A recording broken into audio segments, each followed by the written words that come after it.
Just wanted to do what I hope will be a really quick video here for a printables model. It is a Vernier miter gauge, and the reason I wanted to cover this is because I just thought it was an absolutely ascendant piece of design work.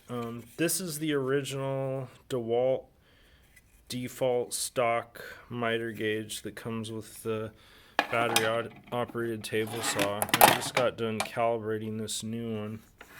What I did was I took the aluminum bar that slides in there and I drilled a few extra holes and I put a pin through here, and the model comes with this little knob, which is pretty cool, and I would have used it, but I didn't have the right hex bolt, so I'm just reusing the DeWalt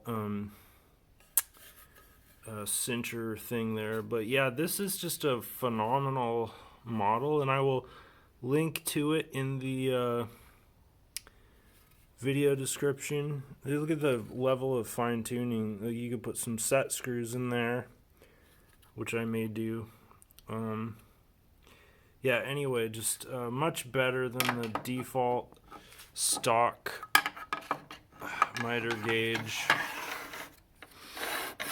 So yeah, I'm gonna, and the way I drilled these holes, I used my drill press ultra precise, so like when I'm doing the miter gauge adjustments, it's gonna stay where I want it until I cinch it down. But yeah, anyway, there was one other thing I wanted to say about this. Right, this model is absolutely incredible, not just because of the topology and how great that is, but it's set up in the slicer software with multiple colors and multiple layers. You can see these are not super visible, but that's just because I printed it all out in one filament type. But in actuality, the way the person who created this designed it, it has a different filament layer that goes in underneath the numbers so that they can show up really brightly. Anyway, there's a larger size too than this, so there's multiple sizes on the page. So yeah, I'm gonna give this 5 stars. I just think it's an absolutely incredible model. So yeah, thanks for watching.